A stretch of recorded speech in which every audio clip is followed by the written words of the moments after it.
മൗനരാഗം. രചന, അവതരണം ഋതു. അശോകേട്ടൻ്റെ കാറിലാണ് എല്ലാവരും പോയത്. പുറകെ ശ്രീഹരിയുടെ ബുള്ളറ്റും എടുത്ത് മഹേഷും. കാറിലിരിക്കുമ്പോൾ അവരൊക്കെ എന്തൊക്കെയോ സംസാരിക്കുന്നുണ്ടെങ്കിലും ശ്രീലക്ഷ്മിക്ക് അതൊന്നും ശ്രദ്ധിക്കാനായില്ല. പുറത്തേക്ക് നോക്കിയിരുന്ന് അവൾ ഓരോന്ന് ഓർത്തു. ലക്ഷ്മി, എവിടെ നിന്നോ ശബ്ദം കേൾക്കുന്നുണ്ട്. കവിളിലായി ഒരു സ്പർശം അറിഞ്ഞപ്പോൾ അവൾ ഞെട്ടിക്കൊണ്ട് കണ്ണു തുറന്നു. ഇറങ്ങ്, വീടെത്തി. ശ്രീഹരി സ്റ്റിയറിങ്ങിൽ കൈ ചേർത്ത് അവളെ തന്നെ നോക്കിയിരുന്നു. ഇത്രയും സമയം ഉറങ്ങുമായിരുന്നോ? അവൾ ഒന്നും അറിഞ്ഞിരുന്നില്ല. ഡോർ തുറക്കുന്നതിനിടയിൽ ശ്രീഹരി അവളുടെ കയ്യിൽ തൊട്ടു. ഞാൻ പറഞ്ഞത് മറന്നിട്ടില്ലല്ലോ? അവൾ ഇല്ലെന്ന രീതിയിൽ തലയാട്ടി. ആ പച്ച മണ്ണിലേക്ക് കാൽ കുത്തിയപ്പോൾ അത്രയും സമയം അനുഭവിച്ച സംഘർഷത്തിന് ഒരയവ് വന്നതായി അവൾക്ക് തോന്നി. നിറയെ മരങ്ങളും ചെടികളും പൂക്കളും നിറഞ്ഞ ആ വീട്ടുമുറ്റം അവൾ നോക്കി നിന്നു. മനസ്സിലും ശരീരത്തിലും ഒരു കുളിർ കാറ്റടിച്ചതുപോലെ. മോള് വാ, ഇതാണ് ശ്രീഹരിയുടെ വീട്. പെട്ടെന്ന് മുറ്റത്തിൻ്റെ ഒരു വശത്ത് നിന്ന് അപ്പൂസ് ഉറക്കെ കുരക്കാൻ തുടങ്ങി. ശ്രീലക്ഷ്മി ഭയന്ന് പുറകോട്ട് നീങ്ങി. ഹരിയുടെ കയ്യിലായി പിടിച്ചു. പേടിക്കണ്ട, അപ്പൂസാ. പരിചയമില്ലാത്തവരെ കണ്ടതുകൊണ്ടാ. ആ പേര് കേട്ടതും അവൾ കൂട്ടിലേക്ക് തന്നെ നോക്കി നിന്നു. വീടിൻ്റെ ഇറയത്ത് കയറി നിന്ന് അശോകേട്ടനെ മഹേഷ് ഒന്ന് തോണ്ടി വിളിച്ചു. നോക്കി അശോകേട്ടാ, രണ്ടാളെയും ഒരുമിച്ച് കാണുമ്പോൾ സൂപ്പറാണല്ലേ. അത് നീ അവനോട് പോയി പറ. മറുപടി സ്പോട്ടിൽ തന്നെ കിട്ടിക്കോളും. അത് കേട്ട് പവിത്രൻ ചിരിച്ചു. എന്നാലും മഹേഷ് പറഞ്ഞതിൽ കാര്യമുണ്ടെന്ന് അയാൾക്കും തോന്നി.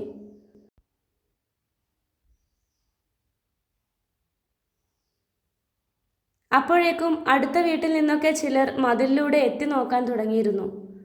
അവിടെ തന്നെ നിൽക്കുവാണോ? പവിത്രൻ വിളിച്ചു ചോദിച്ചു. അപ്പോഴാണ് അത്രയും സമയം താൻ ശ്രീഹരിയുടെ കയ്യിൽ പിടിച്ചിട്ടാണ് നിന്നതെന്ന് ലക്ഷ്മിക്ക് തോന്നിയത്. അവൾ പെട്ടെന്ന് അവനിൽ നിന്ന് അകന്നു മാറി. ശ്രീഹരി അത് ശ്രദ്ധിക്കാതെ അവളെയും കൊണ്ട് മുന്നോട്ട് നടന്നു. അകത്ത് കയറിയതും നല്ല അടുക്കും ചിട്ടയുമുള്ള വീടാണ് അതെന്ന് അവൾക്ക് മനസ്സിലായി. അപ്പോഴാണ് ശ്രീഹരിക്ക് ഒരു കോള് വന്നത്. പരിചയമില്ലാത്ത നമ്പറായിരുന്നു. അവൻ അറ്റൻഡ് ചെയ്ത് ചെവിയോട് ചേർത്തു. പെട്ടെന്ന് അവിടെ നിന്ന് പുറത്തേക്ക് നടന്നു. അല്പസമയത്തിനുള്ളിൽ അകത്ത് വന്നു. നിങ്ങൾ ഇവിടെ ഉണ്ടാവില്ലേ? ഞാനൊന്ന് പുറത്തു പോയി വരാം. അവൻ തിടുക്കപ്പെട്ട് മേശയിലെ കീ എടുത്തു. ഹരി, നീ ഇപ്പം എവിടേക്കാ? വന്നിട്ട് പറയാം.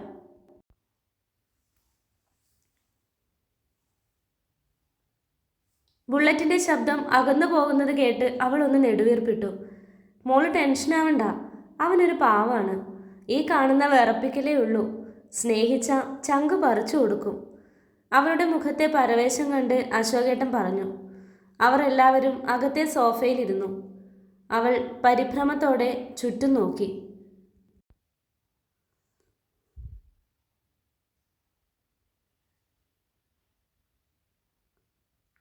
എന്താ മോളെ, എന്തേലും ചോദിക്കാനുണ്ടോ?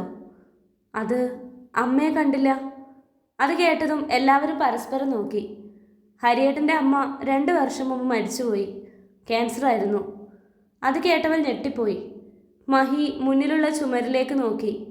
അവളും കണ്ടു കെടാതെ കത്തുന്ന വിളക്കിന് പുറകിൽ ഐശ്വര്യമുള്ള ഒരു സ്ത്രീയുടെ ഫോട്ടോ. ഈ വീട് അവരുടെ സ്വപ്നമായിരുന്നു. 3 വർഷം മുമ്പാണ് വീട് പണിതത്. അധികകാലം സ്വന്തം വീട്ടിൽ ജീവിക്കാനുള്ള ഭാഗ്യം ഉണ്ടായില്ല. അസുഖമായപ്പോഴൊക്കെ ഹരി തന്നെ അമ്മയെ നോക്കിയത്. അത്രയും ശ്രദ്ധയോടെ കുളിപ്പിക്കുക വരെ ചെയ്യും.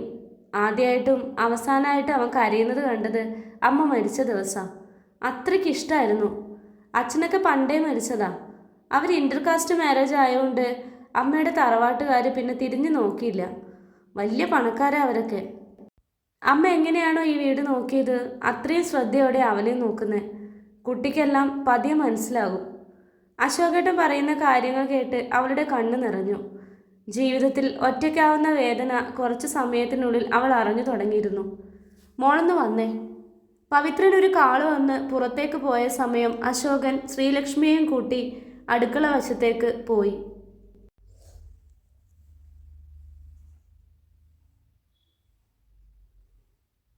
പോകുമ്പോൾ അവൾ ആകെ ഒന്ന് നോക്കി. എത്ര വൃത്തിയോടെയും ചിട്ടയോടെയുമാണ് അടുക്കള സൂക്ഷിച്ചിരിക്കുന്നത്. അവൾക്കത് കണ്ടപ്പോൾ അത്ഭുതം തോന്നി. കിണറ്റിൻകരയോട് ചേർന്ന് ശ്രീലക്ഷ്മി നിന്നു. പറയാൻ മോക്ക് ബുദ്ധിമുട്ടായിരിക്കുമെന്ന് അറിയാം. എന്നാലും ചോദിക്കുക, എന്തിനാണ് ഹരിയെ കാണാൻ റൂമിലേക്ക് ചെന്നത്? ശ്രീലക്ഷ്മിക്ക് വല്ലാത്ത വീർപ്പുമുട്ടൽ തോന്നി. എന്താണ് പറയേണ്ടത്? ഒരു കാര്യം എനിക്ക് നന്നായി അറിയാം. മോൾ അവിടെ എത്തിയത് സ്വന്തം ഇഷ്ടപ്രകാരമല്ല. അവൾ ഞെട്ടലോടെ അശോകേട്ടൻ്റെ മുഖത്ത് നോക്കി. ഒരു നിമിഷം ആലോചിച്ച് എല്ലാ കാര്യങ്ങളും തുറന്നു പറഞ്ഞു. അയാൾ ശരിക്കും അമ്പരന്ന് പോയിരുന്നു. എന്നിട്ടെന്താ ഇക്കാര്യമൊന്നും അപ്പ പറയാതിരുന്നത്? ശ്രീലക്ഷ്മി പതിയെ ചിരിച്ചു. എല്ലാവരും അവർക്കിഷ്ടമുള്ള രീതിയിൽ ഓരോന്ന് പറഞ്ഞില്ലേ. അമ്മ പോലും എനിക്ക് പറയാനുള്ളത് കേൾക്കാൻ നിന്നില്ല. അതിലപ്പുറം ഞാൻ എന്ത് നോക്കാനാണ്? പിന്നെ അച്ഛന് ഇതിൻ്റെ പേരിൽ ഒരു ബുദ്ധിമുട്ടും ഉണ്ടാകണ്ട. അപ്പോഴേക്കും പുറത്ത് ബുള്ളറ്റിൻ്റെ ശബ്ദം കേട്ടു.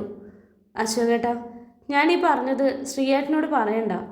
വെറുതെ ഇനി കൂടുതൽ പ്രശ്നം ഉണ്ടാകണ്ട.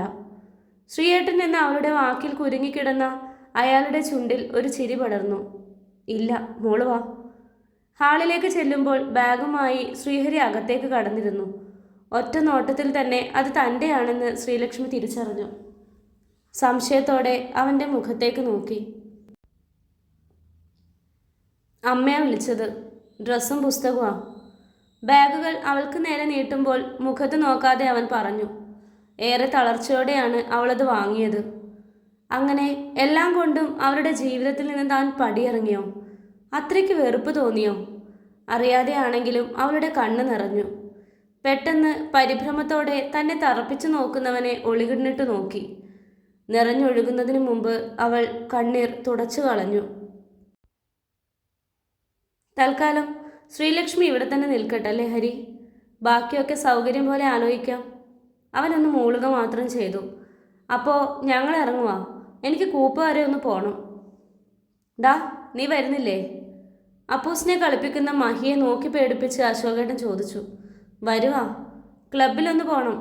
ഹരിയേട്ടൻ ഇനി ഇന്ന് വരുന്നുണ്ടാവില്ലല്ലോ അല്ലേ?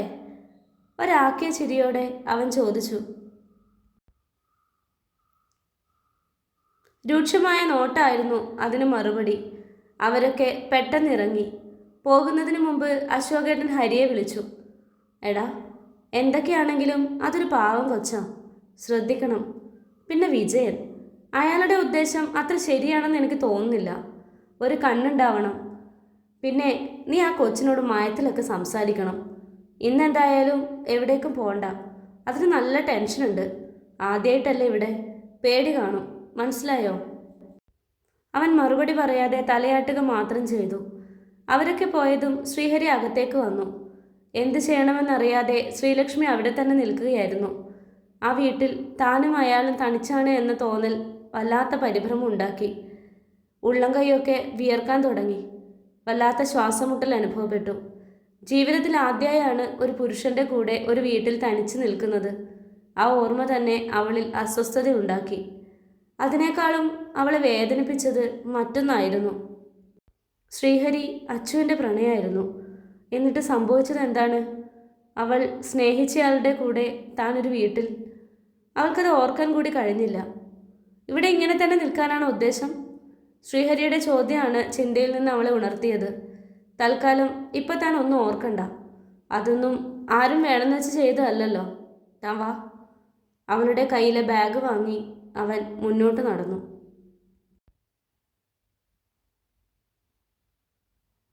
ഇവിടെ 3 റൂമുണ്ട്. ഒന്ന് എൻ്റെയും മറ്റത് അമ്മയുടെയും. താൻ 3ാമത്തെ റൂമിൽ കിടന്നോ. അവിടെ അത്യാവശ്യം സൗകര്യമുണ്ട്. ബാത്റൂം അതിനകത്ത് തന്നെയുണ്ട്. ആദ്യം ചെന്ന് കുളിച്ച് വേഷമൊക്കെ മാറ്. വളരെ സൗമ്യമായാണ് അവനത് പറഞ്ഞത്.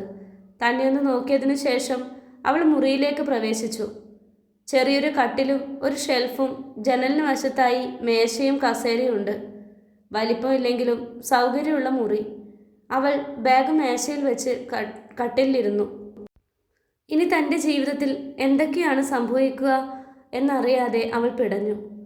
ശ്രീഹരി അവൾ കയറിപ്പോകുന്നത് നോക്കി തിരിഞ്ഞു നടന്നു. പുറത്തെ കിളിക്കൂട്ടിനരികിലായി നിന്നു. മനസ്സ് നിറയെ നേരത്തെ അവളുടെ അമ്മ പറഞ്ഞ വാക്കുകളായിരുന്നു. പുഴക്കരയിലെ ആൽമര ചുവട്ടിൽ തന്നെയും കാത്തു നിൽക്കുന്ന രണ്ട് രൂപങ്ങളെ ദൂരത്തു നിന്ന് തന്നെ അവൻ തിരിച്ചറിഞ്ഞിരുന്നു. അടുത്തു ചെന്നപ്പോൾ നേരത്തെ കണ്ടതിലധികം അവർ അവശരായിട്ടുണ്ട് എന്ന് തോന്നി. ബുള്ളറ്റിൽ നിന്നിറങ്ങി അമ്മയുടെയും മകൻ്റെയും മുന്നിൽ ചെന്ന് നിന്നത് ഒട്ടും താല്പര്യമില്ലാതെയാണ്.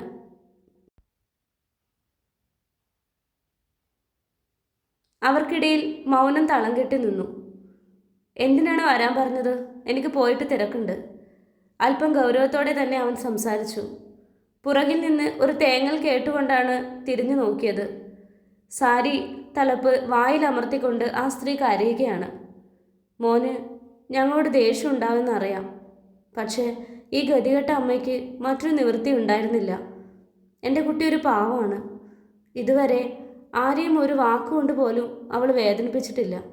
പക്ഷേ ഇന്ന് സംഭവിച്ചത് ചിലപ്പോൾ അവളുടെ നല്ലതിനാവും. ഈ ദിവസം ഇങ്ങനെയൊന്നും നടന്നില്ലെങ്കിൽ എൻ്റെ കുട്ടിയുടെ ജീവിതം എനിക്ക് ഓർക്കാൻ പോലും വയ്യ. കേട്ട കാര്യങ്ങൾ വിശ്വസിക്കാനാവാതെ ശ്രീഹരി രണ്ടുപേരുടെയും മുഖത്തേക്ക് മാറി മാറി നോക്കി. കരച്ചിലടക്കാൻ പാടുപെടുന്ന സാവിത്രിയെ നെഞ്ചോട് ചേർത്ത് നിർത്തി അപ്പോൾ എല്ലാ കാര്യങ്ങളും ശ്രീഹരിയോട് തുറന്നു പറഞ്ഞു. അമ്മ ഇന്ന് അങ്ങനെ പറഞ്ഞില്ലായിരുന്നെങ്കിൽ ചേച്ചിയെ കൂടെ കൊണ്ടുപോകേണ്ടി വരുമായിരുന്നു. അങ്ങനെ സംഭവിച്ചാൽ അവനൊന്ന് നിർത്തി. അയാളെ എതിർത്ത് തോൽപ്പിക്കാനുള്ള ശക്തിയൊന്നും ഞങ്ങൾക്കില്ല. പക്ഷേ ഇപ്പോൾ ഒരു സമാധാനമുണ്ട്. സംരക്ഷിക്കാൻ പറ്റുന്ന ഉറപ്പുള്ള ഒരാളുടെ കയ്യിൽ തന്നെയാണ് എൻ്റെ ചേച്ചി ഉള്ളത്. വേദനിപ്പിക്കരുത്. അതൊരു പാവാണ്. അവൻ്റെ ശബ്ദം ഇടറി. കേട്ട കാര്യങ്ങൾ വിശ്വസിക്കാനാവാതെ ശ്രീഹരി തറഞ്ഞു നിന്നു. എൻ്റെ മകൾ എന്തിനാണ് മോനെ അവിടെ വന്ന് കണ്ടത് എന്ന് എനിക്കറിയില്ല. അവളൊരു ചീത്ത കുട്ടിയല്ല. അങ്ങനെ ഒരിക്കലും മോൻ വിചാരിക്കരുത്. അവർ നിറമിഴികളോടെ കൈകൂപ്പിക്കൊണ്ട് അവൻ്റെ മുന്നിൽ നിന്നു. ശ്രീഹരി പെട്ടെന്ന് തന്നെ ആ കൈ പിടിച്ചു. പേടിക്കണ്ട, അമ്മയുടെ മകൾക്കൊന്നും സംഭവിക്കില്ല. ഞാൻ നോക്കിക്കോളാം. ആ ഒരു ഉറപ്പേ എനിക്ക് തരാൻ പറ്റുള്ളൂ. അത്രേ അവൻ പറഞ്ഞുള്ളൂ. അങ്ങനെ പറയാനേ അറിയുമായിരുന്നുള്ളൂ. ജീവിതത്തിൽ ആകെ അടുപ്പം കാണിച്ച സ്ത്രീ അമ്മ മാത്രമാണ്. അശോകേട്ടൻ്റെ ഭാര്യ മീനമ്മയോട് പോലും അവൻ അധികം സംസാരിക്കാറില്ല. സാവിത്രിയുടെ കണ്ണുകളിൽ നന്ദി നിഴലിച്ചു.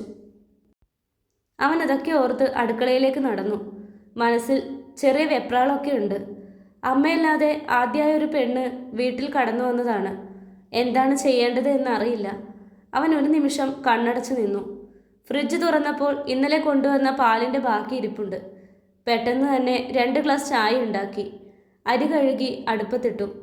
അപ്പോഴേക്കും ശ്രീലക്ഷ്മി കുളിച്ച് പുറത്തേക്ക് വന്നിരുന്നു. പെട്ടെന്ന് അവൻ്റെ മൂക്കിലേക്ക് അഗമ്യമായ സുഗന്ധം വന്നു നിറഞ്ഞു. ഒരു നിമിഷം ചെയ്യുന്നതെല്ലാം നിർത്തി കണ്ണടച്ച് നിന്നുപോയി. ആ സുഗന്ധം ശരീരത്തിലെ ഓരോ രോമകൂപത്തിലേക്കും ഇഴഞ്ഞു കയറുന്നതായി അവന് തോന്നി. പതിയെ തിരിഞ്ഞു നോക്കിയപ്പോൾ അല്പം പരുങ്ങലോടെ കുളി കഴിഞ്ഞ് ഈറൻ മുടിയുമായി വാതിൽപ്പടിയിൽ ശ്രീലക്ഷ്മി നിൽക്കുന്നു. പാവാടയും ബ്ലൗസുമാണ് വേഷം. കാതിൽ ചെറിയൊരു സ്റ്റഡുണ്ട്. ഒഴിഞ്ഞ കഴുത്ത്. ചമയങ്ങളൊന്നുമില്ല. ഭയം കൊണ്ടാണെന്ന് തോന്നുന്നു 2 കൈകളും പാവാടയിൽ ബലമായി മുറുക്ക് പിടിച്ചിരിക്കുന്നു. മുഖമുയർത്തി നോക്കുന്നതേയില്ല. ഒരു നിമിഷം ആ കാഴ്ച നോക്കി നിന്നു. പെട്ടെന്ന് മുഖം മാറ്റി. ആവി പറക്കുന്ന ചായ എടുത്ത് അവളുടെ അടുത്തേക്ക് നടന്നു. അവൻ്റെ സാമീപ്യം അടുത്തേക്ക് വരുന്നതിനനുസരിച്ച് അവൾ കൂടുതൽ ചുമരോട് ചേർന്ന് നിന്നു. ദാ കുടിക്ക്. ശ്രീലക്ഷ്മി വിറക്കുന്ന കൈകളോടെ നീട്ടിയ ചായ വാങ്ങി. എന്തിനെന്നില്ലാതെ അവളുടെ ഹൃദയം ശക്തമായി തുടിക്കുന്നുണ്ടായിരുന്നു.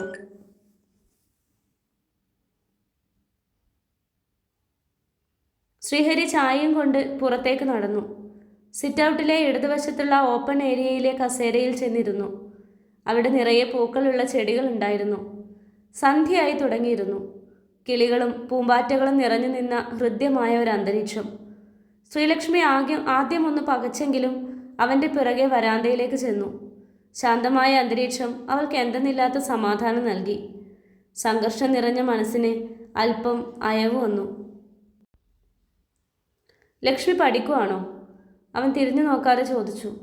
അതെ, ഡിഗ്രി ഫൈനൽ ഇയറിന്. വരാന്തയിലെ മനോഹരമായ അരഭിത്തിയിൽ ചേർന്നിരുന്ന് അവൾ പതിയെ പറഞ്ഞു. ഞാൻ രാവിലെ പണിക്ക് പോകും. ഏകദേശം 7 മണിയാകുമ്പോൾ. ബസ് സ്റ്റോപ്പിലേക്ക് ഇവിടെ നിന്ന് നടക്കാനുള്ള ദൂരം മാത്രമേ ഉള്ളൂ. വൈകുന്നേരം സ്റ്റാൻഡിൽ ഞാനുണ്ടെങ്കിൽ കൊണ്ടുവിടാം. അല്ലെങ്കിൽ നടക്കേണ്ടി വരും.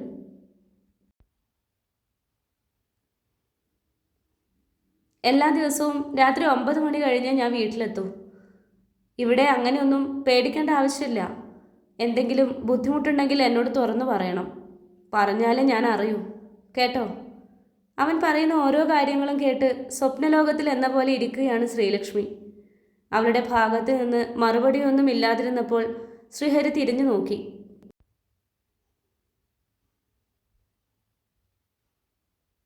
അരഭിത്തിയോട് ചേർന്നുള്ള തൂണും ചാരി തന്നെ നോക്കിയിരിക്കുകയാണ് അവൾ.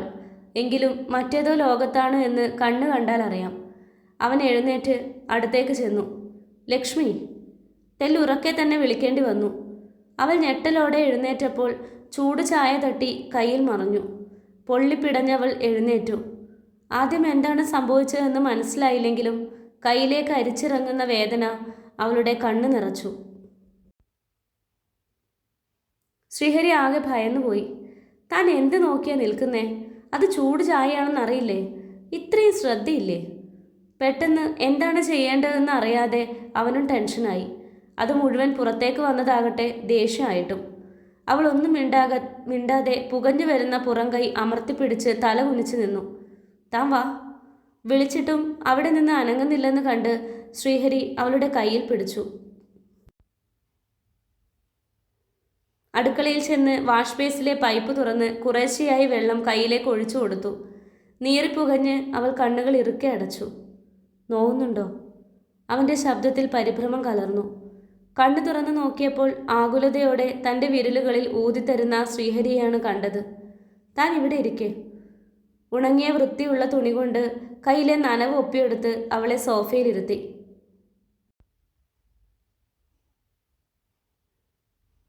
റൂമിൽ കയറി ഷെൽഫ് തുറക്കുന്നതും എന്തൊക്കെയോ എടുക്കുന്നതുമായ ശബ്ദം അവൾ കേട്ടു.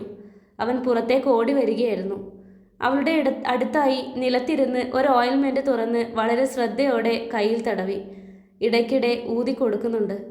അവൻ്റെ മുഖത്തെ പരിഭ്രമവും വേദനയും നോക്കി ശ്രീലക്ഷ്മി ഇരുന്നു.